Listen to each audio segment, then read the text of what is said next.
A little bit nasty, Peter. You haven't noticed that. You've had a charmed life, right? You tell me. Very charmed. I think you've had a charmed life. I think what I'll do, you don't mind, numbers have just come out which are rather extraordinary, and I thought I'd play a tape of one of the people who I've respected over the years, from Joe Kiernan, Rick Santelli. This just came out, and we'll just play that for a second. Personal income is up 0.8%. That is almost triple the expectations. And I'll tell you that the income numbers, really, for the first 4 months of the year, they're stellar. They're really stellar. I mean, I could go back and look at the first 4 months of many different years. Really very strong numbers, and you're right. This administration is criticized for just about everything under the sun. I've never, ever, in my lifetime, had glimpses into the politics of an administration in the form of transparency like this one. Why don't we be, give credit where credit is due. Income really shooting up. Rick, I also thought everybody was going to get one last order of imports that were going to be tariffed, and they were loading up on things. How the hell did they already fix the trade, or not fix it, but to cut it in half? That's crazy. So there wasn't a lot of front loading of things that they needed before the tariffs hit. Yeah, I'll tell you what, it really does call into question some of the conventional wisdoms. And, it's going to be interesting to see what happens next month when we get this number, or we see some of the other numbers like current account, see how they fared. Because I don't know, I've been watching these numbers a long time. I don't think I've ever seen the trade deficit cut in half in 1 month. Not bad.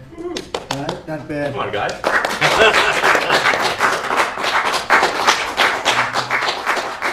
I see Howard and Scott are here, so it's great. You guys want to stand over here? You might as well. You're the ones that help produce those numbers, and it'll only get better. The tariffs are so important, and that's why we were so happy with the decision yesterday where the tariffs continue, because without the tariffs, our nation would be imperiled. We would really be imperiled. I think I can say that with great surety, Scott and Howard. And so we were very happy to get that decision, that big decision yesterday. And today it's about a man named Elon, and he's one of the greatest business leaders and innovators the world has ever produced. He stepped forward to put his very great talents into the service of our nation, and we appreciate it. And I just want to say that Elon has worked tirelessly helping lead the most sweeping and consequential government reform program in generations. And the kinds of things that he's found and his people have found. He's brought a group of very smart people in, and they found things that are pretty unbelievable. I have to say that the numbers that we're talking about are substantial, but they're going to be very much more substantial with time, because many of the things that we're working on right now, we're going to have to remember Elon as we find them, but the numbers could double and triple because many things, we don't want to go out with them until we're sure, but we've found things that are unbelievably stupid and unbelievably bad. With the Department of Government Efficiency, Elon's delivered a colossal change in the old ways of doing business in Washington. DOGE has installed geniuses with an engineering mindset and unbelievably talented people in computers. I actually asked Elon one time, what's their primary thing? And they have a lot of primary things, all having to do with being smart. But he said the thing that they're really the best at is working with computers, so that they can't be outsmarted by somebody that's not so honest, that happens to also be good with computers, but not as good as these people. But the mindset in the senior ranks of every federal department, and it's really changed. And with Elon's guidance, they're helping to detect fraud, slash waste, and modernize broken and outdated systems. So as you know, we're talking about various systems and changing systems. And, sadly, it takes a long time to do that. You'll change, let's say, a system at IRS and computerize it properly, where the job can be done in 1/10 the time, but it takes sometimes years to rebuild those systems.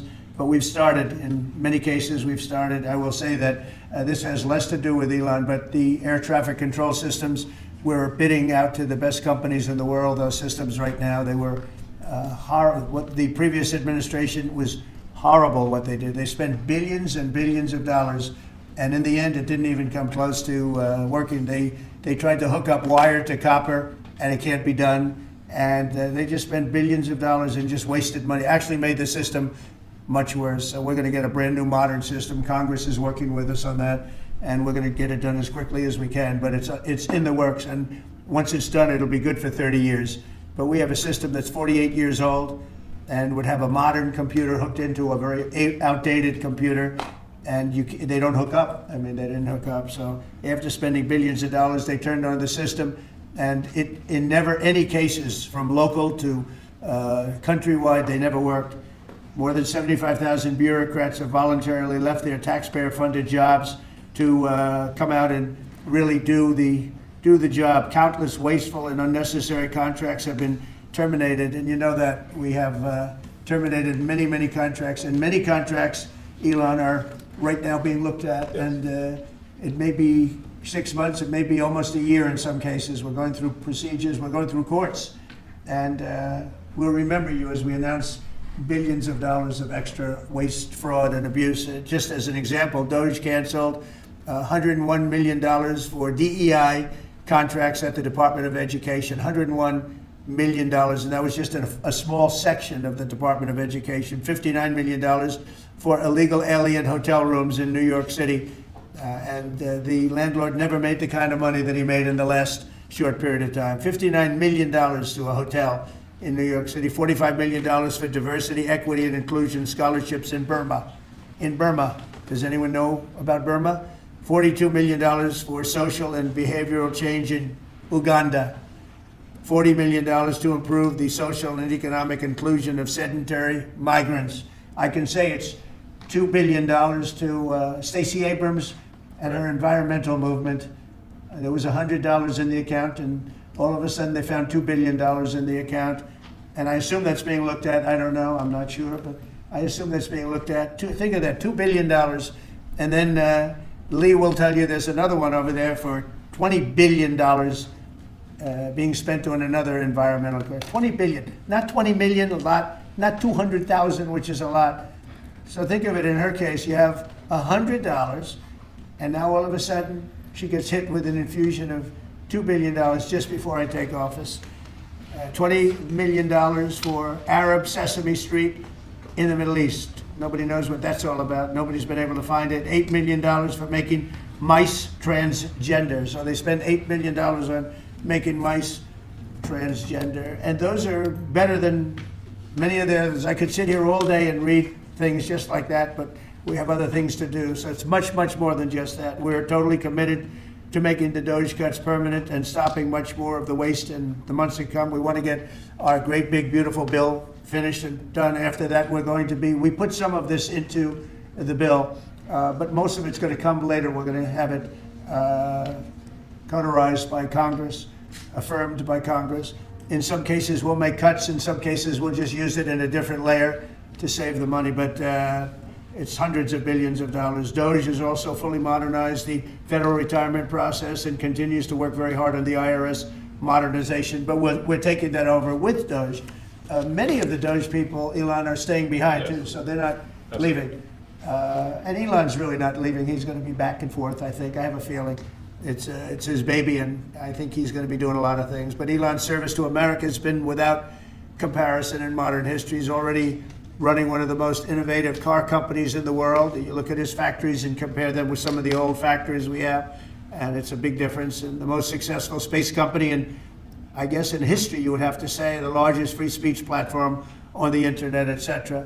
Yet Elon willingly, with all of the success, he willingly accepted the outrageous abuse and slander and lies and attacks because he does love our country. I know that very much. He loves our country. He comes from another country, a country that's going through trials and tribulations, I would say. But he's all about the USA, and Americans owe him a great debt of gratitude. So I just want to thank Elon for his time as a special government employee. Can you imagine? They call him an employee, but it's a special government employee, and for coming and helping us, and he really has changed the mindset of a lot of people. A lot of people thought, maybe we'll cut 1% or 2% or 3%. Then they said, wow, we can cut a lot more than that. And we're going to do it very surgically. We're going to continue on the march. We're making America great again. When I was in Saudi Arabia, and we were in, as you know, 3 really great countries, predominantly the 3. Qatar was great, UAE was great, Saudi Arabia, incredible. Such an incredible experience to be in those 3 countries. But the Crown Prince of Saudi Arabia, and I must tell you, the leaders, the great leaders of the other two that we just mentioned, they all said the same thing, that the United States is the hottest country right now anywhere in the world. And 6 months ago, we thought it was dead. It was like a dead country.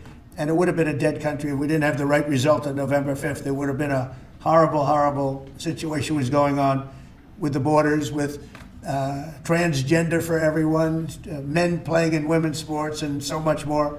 But they were saying the hottest country anywhere in the world. And then I played that little clip because there was one person who was respected, but there were two people, because Joe was in that one too. Joe's a good man.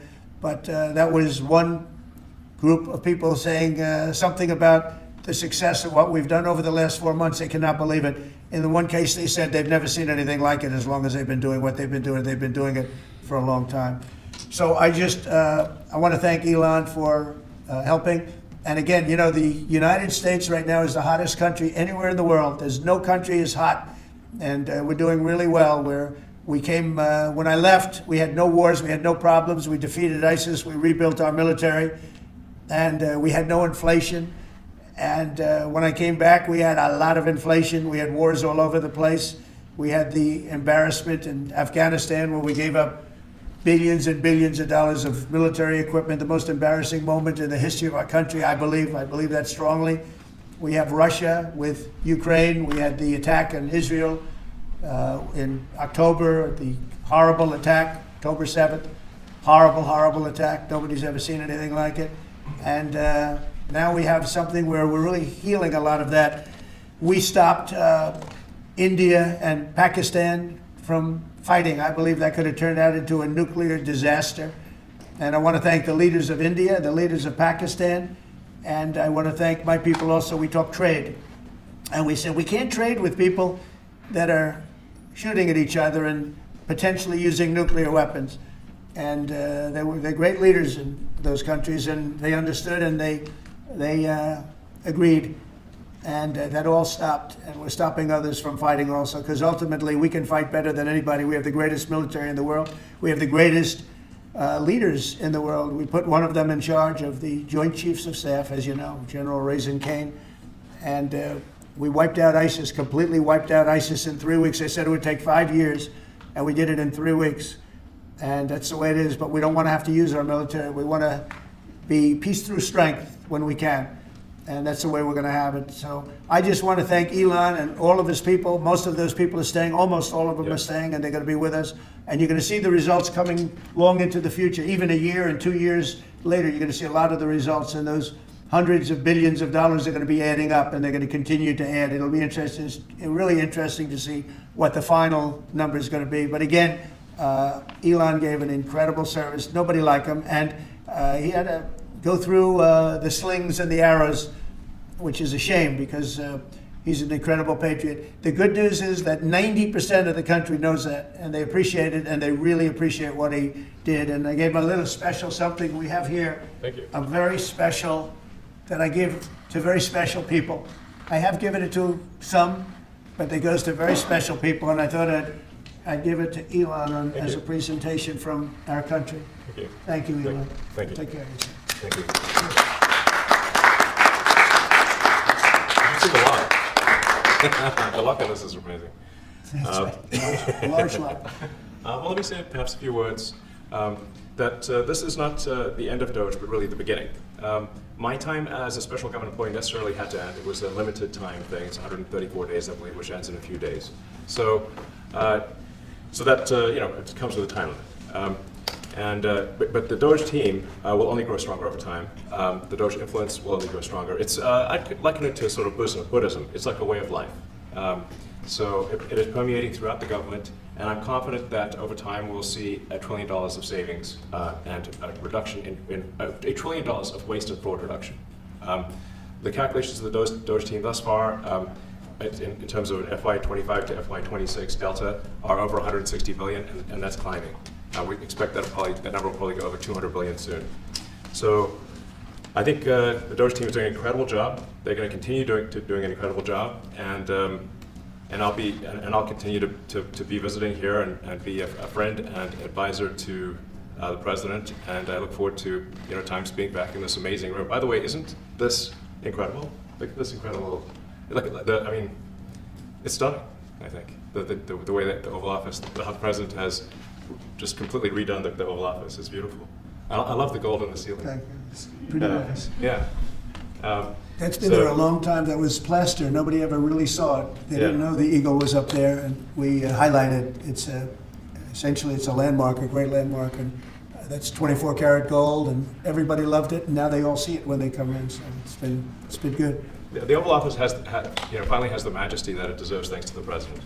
So I look forward to continuing to be a friend and advisor to the president, continuing to support the Doge team, and we are relentlessly pursuing $8 trillion in waste and fraud reductions, which will benefit the American taxpayer. That's it, really. Thank you, Mr. President. Thank you. Great job. Thank you, President Trump. The president mentioned that you had to deal with all the slings and arrows during your time at Doge. There's this. Well, some of the people, some of the media organizations in this room were the slingers. Well, so there is a New York Times report today that accuses you of blurring the line between. Is the New York Times, is that the same publication that got a Pulitzer Prize for false reporting on the Russiagate? Is it the same organization? I got to check my Pulitzer counter. It is. I think the judge just ruled against New York Times for their lies about the Russiagate hoax, and that they might have to give back that Pulitzer Prize. That New York Times. Let's move on. Okay, then Next President question. Trump. I got one for President Trump. So President Trump, Biden aides who used to work here are in talks with Republicans in Congress to go and testify about what they did or didn't do to possibly conceal President Biden's decline. Do you think that Dr. Jill Biden should also have to come in and testify about what she did or didn't do? Well, I hate the concept of it. It's the wife of a man who was going through a lot of problems, and everybody that dealt with him understood that. And I guess it came out during the debate loud and clear. That was the biggest signal of all. They have to do what's right. The country was, there was a lot of dishonesty in the election, as you know, 2020. That's been now caught. People understand it was a rigged election. And when you go further out, when you see the auto pen, I mean, I think the auto pen is going to become one of the great scandals of all time, because you have somebody operating it or a number of people operating. Because I knew Joe Biden. Joe Biden wasn't in favor of opening up borders, letting 21 million people into this from prisons and mental institutions and gang members. He wasn't into that at all. And who signed these orders, proclamations, and all of the different things that he signed that set our country so far back, that was so bad for our country? With the auto pen, how would it work? Like, we're in the Oval Office right now. If there was a group of rogue staffers that worked for you who wanted to advance a bill or an executive order without your knowledge, how could they do it? How do they go Well, it's very behind hard the because president? I'd read your newspapers or your media the next day, and I'd say, well, I didn't approve that, and I would find it. I mean, they wouldn't get away with it for long because they'd say, I never signed that. Who the hell signed that? Auto pens, to me, are used to sign letters to people, because we get, I think they said 20,000 letters a week, and you like to be able, when somebody takes the time to write a letter, it's nice to sort of write back. And auto pens are meant for that. Auto pens are not meant to sign major proclamations or tax cuts or borders, anything having to do with the border, which is so important. And if it happened on my watch, I would be able to see it, because the next day or sooner I'd be reading about something that I knew nothing about, and who the hell signed this? So I almost never used the auto pen. In fact, yesterday I was signing about 81, I think it was 81 proclamations and statements to people that I think should be signed by us. I think when you write letters to foreign dignitaries or presidents or prime ministers, you should be signing those letters, not done with auto pens. I understand he signed almost everything with an auto pen. It's a very dangerous thing. It really means you're not president. Whoever operated the auto pen, and we think we know who that is, and it was actually more than one person, but that's not what the presidency is all about. I hardly used to use it. Reinstate the tariffs on China. You said that they violated the agreement with the U.S. Well, they did. They violated a big part of the agreement we made. If you read that whole statement, I was very nice to them. I helped them because they were in trouble with the stoppage of a massive amount of business. But I'm sure that I'll speak to President Xi and hopefully we'll work that out. But yeah, there's a violation of the agreement. Yeah, please. Mr. President, can you give us an update to the latest ceasefire agreement that Israel has agreed to, but Hamas is still considering? Well, they're very close to an agreement on Gaza, and we'll let you know about it during the day or maybe tomorrow, and we have a chance of that. And I think we have a chance of making a deal with Iran also. They don't want to be blown up. They would rather make a deal, and I think that could happen in the not-too-distant future. That would be a great thing if we could have a deal without bombs being dropped all over the Middle East. That would be a very good thing. They can't have a nuclear weapon. We want them to be safe. We want them to have a very, very successful nation. Let it be a great nation, but we can't have that. They cannot have a nuclear weapon. It's very simple. And I think we're fairly close to a deal with Iran. Question for Elon. Yeah, please. You said just now that you look forward to being a friend and advisor to the president. So do you Well, I am. expect to continue advising the president and Doge informally, or are you going to sort of shift your focus entirely to your companies? Well, I expect to continue to provide advice whenever the president would like advice. I hope so. I mean, yeah, I expect to remain a friend and an advisor, and certainly if there's anything the president wants me to do, I'm at the president's service. Mr. Musk, on Doge, you said that there was $1 trillion promise for cuts from Doge. Yes, I think we do expect over time to achieve the $1 trillion. But what have you found in your time here was the biggest roadblock to getting those cuts? Was it the cabinet, or was it Congress, or something else? What was the biggest roadblock from your work? It's mostly just a lot of hard work. It's really not any one person or Congress. It's going through really millions of line items and saying just each one of them makes sense, or does not make sense. Obviously, at times when you cut expenses, those who are receiving the money, whether they're receiving that money legitimately or not, they do complain. And you're not going to hear someone confessing that they received money inappropriately. Never. They're going to always say that they received money appropriately for an important cause. Naturally, that's what you'd expect. So we just have to. It's just a lot of work going through the vast expenses of the federal government and just really asking questions. What's this money for? Are you sure it's actually being used well? Many times we can't even find anyone who defends it. So for a lot of the expenses, there is actually no defender at all. And then we have to just go work through the process of stopping the spending, where there's often literally no defender. Nobody even knows why the money's being spent. It's truly absurd. I mean, we find situations where there are millions of software licenses with 0 people using them. 0. Exactly. This is the quizzical expression. You're like, surely, if there's millions of software licenses, someone should be using them. No, and then we've got to go through the process of saying, okay, look, if no one's using the software, we can terminate this software license agreement. That's everywhere. Mr. Musk, what do you think would be easier, colonizing Mars or making the government efficient? It's a tough call, but I think colonizing Mars and making life multi-planetary is harder. And as I said, we do expect to achieve over time the $1 trillion of savings. We can't do it in like a few months, but if you say by I think the official end of Doge, which the president may choose to extend, is the middle of next year. Say by the middle of next year, with the support of the president and Congress, could we achieve $1 trillion of savings? I think so. We're on track to do so. Do you have faith that Congress is going to? Thank you, Mr. President. You had mentioned earlier in the week that Doge had become a whipping boy, and as the president mentioned, you went through a lot to go through this process. Yes. Was it worth it for you, and what would you change?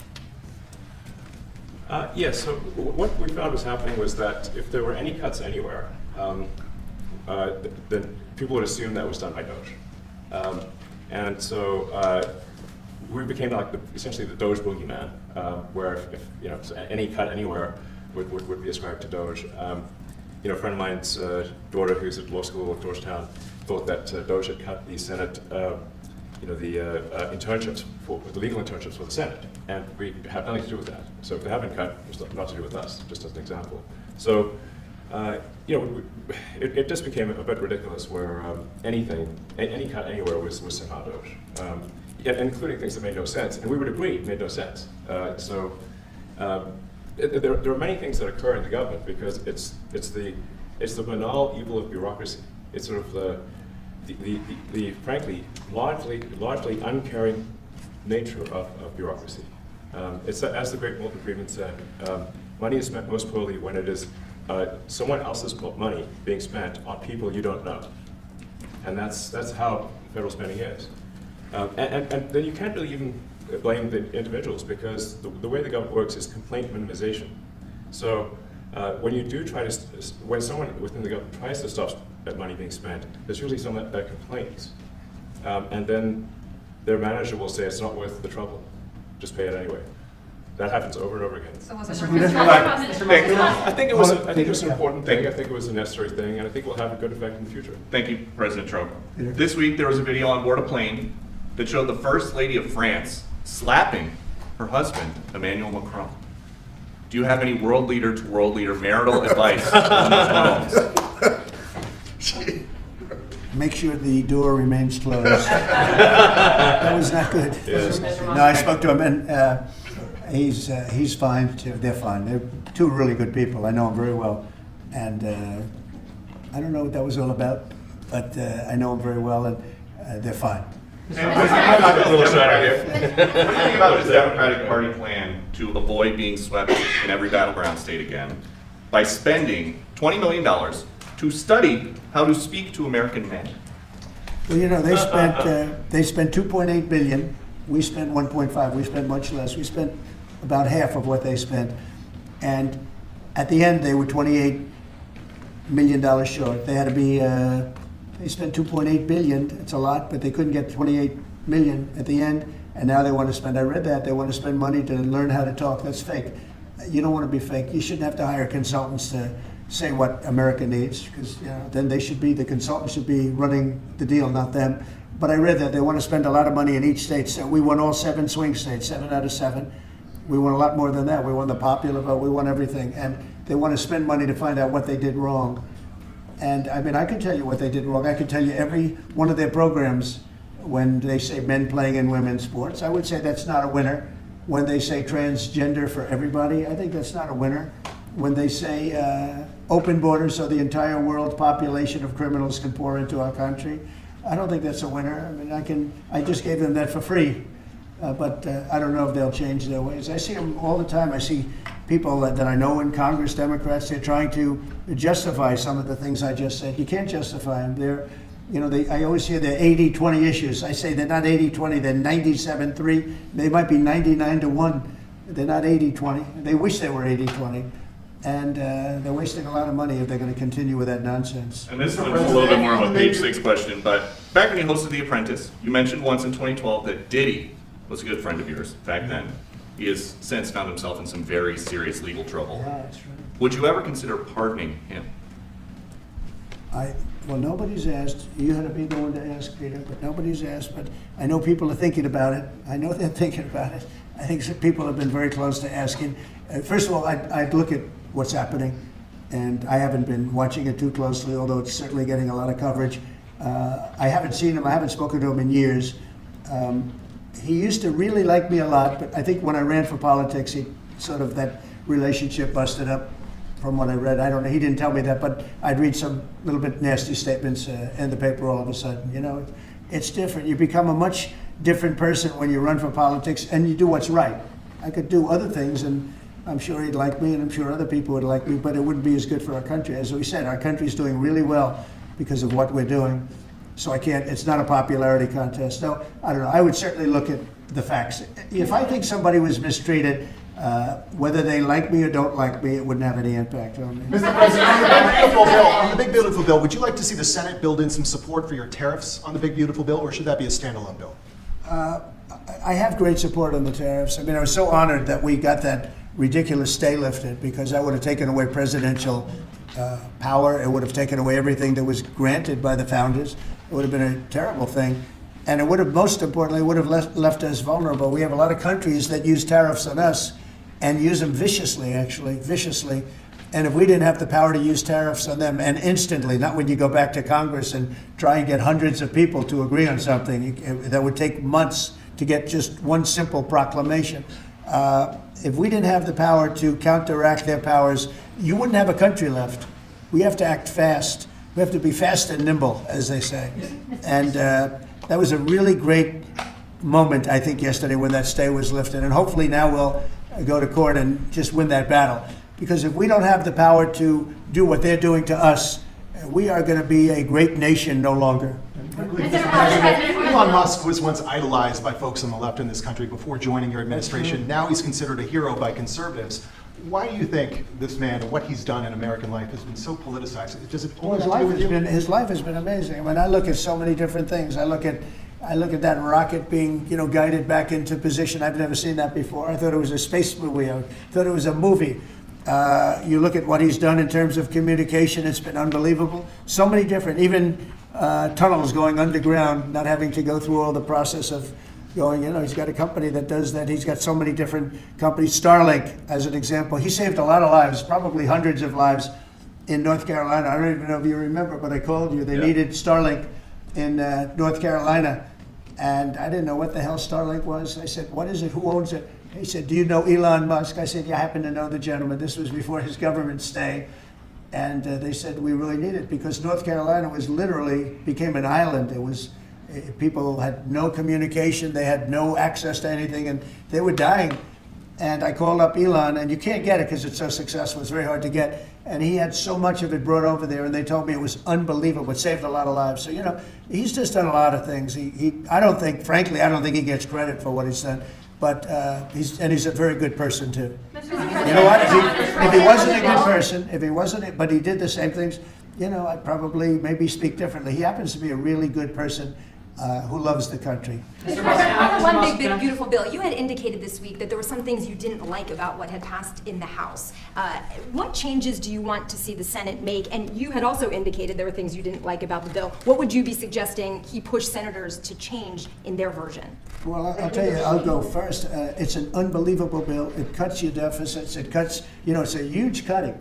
But there's the things I'd like to see maybe cut a little bit more. I'd like to see a bigger cut in taxes. It's going to be the largest tax decrease or cut in the history of our country.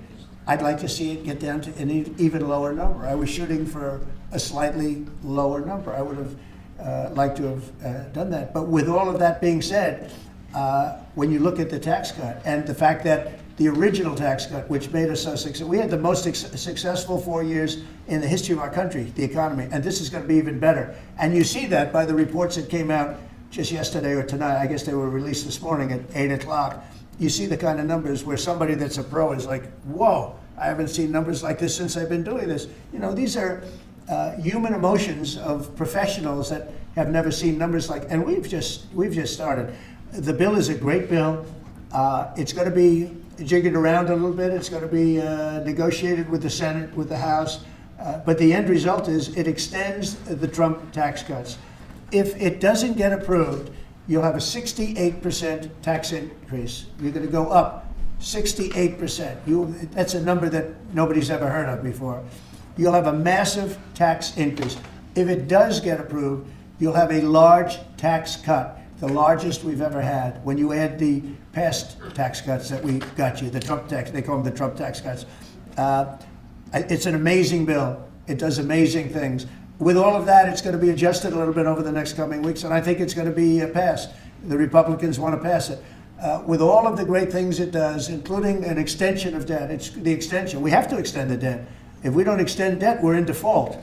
Now, the Democrats might like our country to be in default, but in 250 years, we've never been in default. That was handed to them by a very well-meaning man that gave it to them because he thought it was the right thing to do. It could have been their problem before the election, but this man thought it was the right thing to do, and he was well-meaning. I don't hold anything against him for that, but that was put on our plate when it should have been on the Democrats. September 28th, a famous date.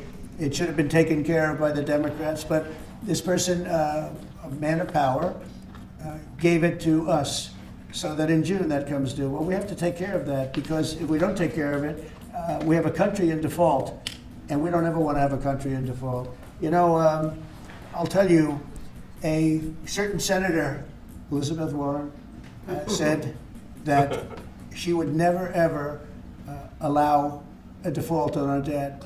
She would never let it happen, and she would like to get rid of the debt ceiling, what's called the debt ceiling. I call it the debt extension because we really need an extension, that she'd like to see that gotten rid of. And there are many people that agree. Many Democrats agree with that. But we gave that through, and I don't want to say an error. He did it well-meaning. They gave that to us. It was a Democrat problem. just before the election. Would have had a huge impact on the election. And to our benefit. We won anyway, but to our benefit. But felt that really for the good of the country, we should extend that. But Elizabeth Warren and various other people would like to see that, her whole career she wanted to see it terminated, gotten rid of, not being voted on every 5 years or 10 years. And the reason was because it's so catastrophic for our country. And I always agreed with her. That was one thing I agreed with her on. Now, I haven't spoken to her, but I would say that if you asked her that question now, she'd say, no, it's their problem. But it's a very unfortunate situation. It's a very unfair situation. And she happened to be right on that. It should be gotten rid of, or it should simply be extended. But that's one of the things that gets taken care of in this bill.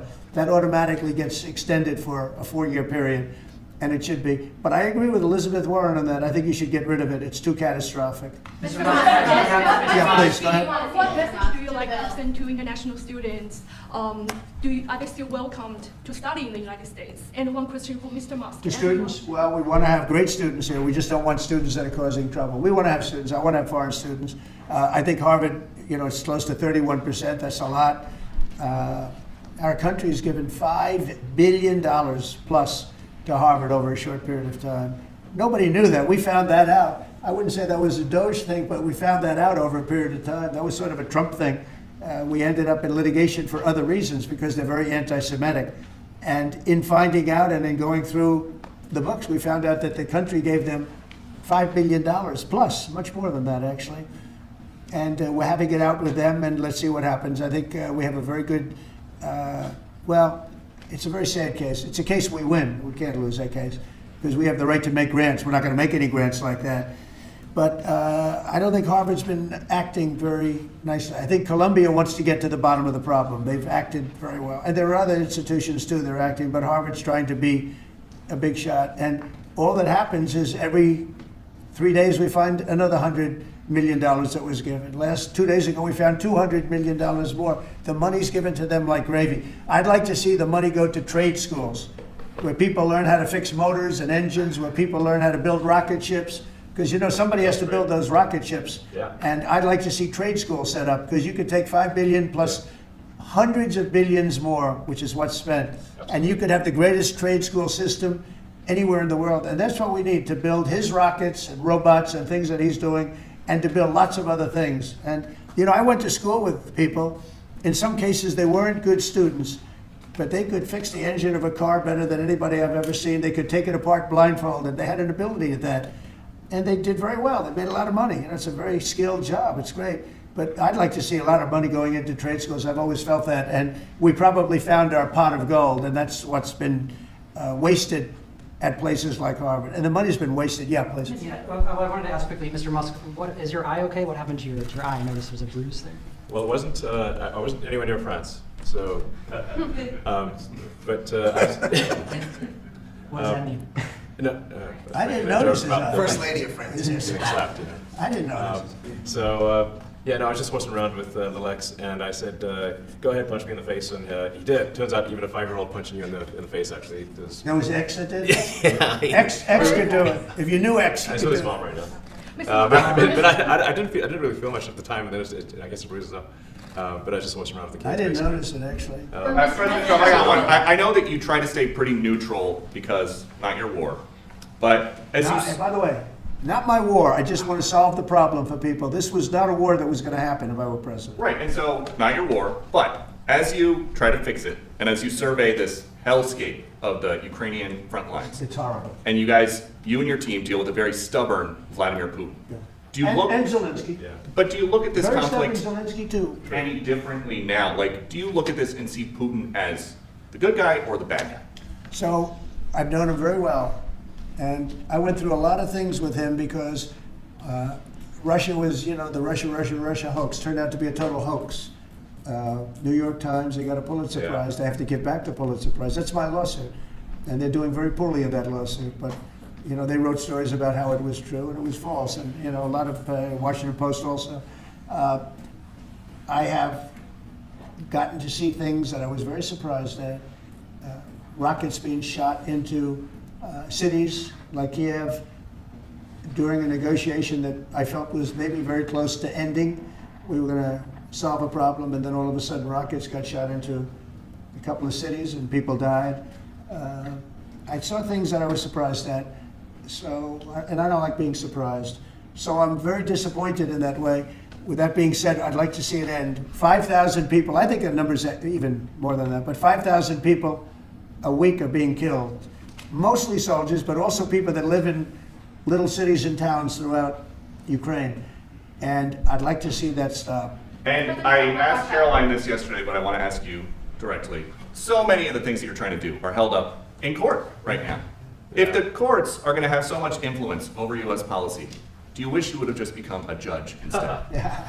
Yeah, well, look, it wasn't meant to be that way. If you look at the founders, the president had certain powers, and you have your three groups, and they all had supposed to be pretty equal powers. But you can't have a judge in Boston running foreign policy in places all over the country because he's got a liberal bent or he's a radical left person. That's what the executive branch is for. And you have checks and balances. But we had millions of people pour into our country, many, many criminals poured into our country, murderers, mental institutions from all over the world being emptied out into our country. And if we don't get them out and get them out quickly, could lose your country very easily. This is a bad, that anybody would allow this to happen to our country. You know, with all of the things, we took over inflation, we took over some wars, we took over a lot of problems that didn't exist when I was president. None of it existed. We wiped out ISIS. Other than that, we had no wars. Putin was never going to hit Ukraine. Israel would have never been attacked. That attack, as you know, Iran had no money. They didn't have money for Hamas. They didn't have money for Hezbollah. They had no money whatsoever. That wasn't going to happen. All of these things that happened weren't going to happen. You wouldn't have had inflation. So it's very sad when I came back. But the thing that is the hardest is that they allowed 21 million people into our country. And many of those people are stone cold criminals. They moved their criminal population into the United States. And of all the things that are bad, I solved inflation, I believe, already. I got the fuel prices down. The fuel prices came down. That's one of the reasons. They screwed up the energy. They screwed up the cost of gasoline and oil and gas. And you had tremendous inflation. The greatest inflation probably in the history of our country under Biden. And when people said, oh, but the economy was, no, the economy was terrible for the people because they couldn't afford the energy. And the energy brought everything else up. Energy is the big deal. But with all of that, we solved that already. In 4 months, we solved it. $1.99, $1.98 gasoline. First time people have seen that in a long time since my term. But the hardest thing to solve is millions of people pouring into our country, many of whom are criminals. Because remember, these countries are smart. Their leaders are very street smart. They're sending the people that they don't want. They don't want the people that are there, that are law-abiding, that are productive, that are working hard. They want people that are in jails. We have them. They allow them to come in. And I always look to the other side, like, why would somebody do something? In business, I try and study, why would they want to do this? Why would they want to sell it? Why would they want to buy it? One thing I can't figure out is what would an administration, what were they thinking when they allowed millions of people from prisons all over the world, not just from South America, Venezuela, all over the world, from the Congo in Africa. Hundreds of people, thousands of people from the Congo, rough prisoners, from Asia, from Europe, rough parts of Europe. Why would they allow them to come into our country? Why would they do that? It's the one thing I can't figure out. And I don't believe it was Joe Biden. I really don't. I mean, look, he's been a sort of a moderate person over his lifetime. Not a smart person, but a somewhat vicious person, I will say. If you feel sorry for him, don't feel so sorry because he's vicious. What he did with his political opponent and all of the people that he hurt a lot of people, Biden. And so I really don't feel sorry for him. But he wasn't a person that would allow murderers to come into our country. He wasn't a person that was in favor of transgender for anybody that wanted it, take kids out of families, et cetera, et cetera. So I just don't understand why a thing like this, how a thing like this could have been allowed to happen. Very sad. It's very sad for our country. I think the fundamental moral flaw of the left is empathy for the criminals and not empathy for the victims. empathy for the criminals, but not empathy for the victims. And there's been way too much of that. That needs to stop. To the president's point, there's been immense judicial overreach that is unconstitutional. That was never intended. And it's undermining the people's faith in the legal system. It needs to stop. It's gone too far. Mr.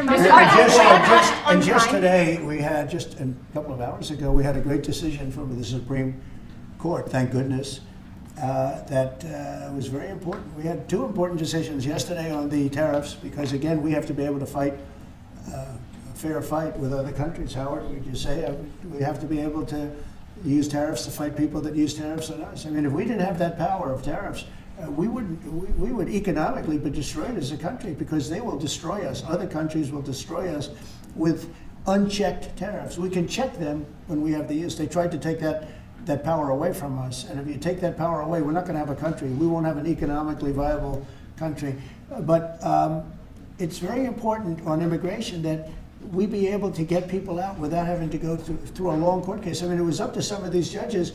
Every single one of these millions of people, criminals, prisoners that were let go from jails because they save a fortune when they do. They brought them into the United States. You know what they're saving? The money they're saving? But some of murders, it's very important that we're able to get those people out of here fast, bring them back to their country where they belong. And those countries take them, because if they don't take them, they have to go through the wrath of the United States, and they take them. But we have judges that don't want that to happen, and it's a terrible thing. That's going through the court system right now, that whole situation. But when ICE and with Border Patrol, they've done an incredible job. When they do this incredible job, and they capture 100 killers and drug dealers, and we can't keep them for years here as we go through trials. We have to get them out rapidly, and we know who they are. We know who they are, and we're very careful about who they are, but we have to get them out rapidly, or again, we're not going to have a country, okay? Maybe one or two more. Go ahead. Are you concerned that tariff may also affect companies like Tesla, which has parts manufactured abroad? And this is also to you, Mr. Musk. Well, he's going to end up building his whole car here. I mean, I thought he built his whole car. Pretty much he does. He's got incredible factories, and like I looked at one in Texas. It's unbelievable. No, all of the manufacturers will build their parts here too. I mean, it used to bother me. They make a part in Canada, a part in Mexico, a part in Europe, and it's sent all over the place, and nobody knew what the hell was happening. I think it's ridiculous. You build a car, make it in America, and I gave them a little leeway on that, gave them some leeway, but over the next year, they've got to have the whole thing built in America. That's what we want. We want America to buy American-built cars. Thank you very much, everybody. Thanks, guys. Good meeting. It was a good meeting. Are you considering? Thanks, guys. Keep going. Thank you. Thanks, guys. Let's go straight out here. Thank you. Thanks, guys. We can come back for the chorus. Ray, you want me to take the...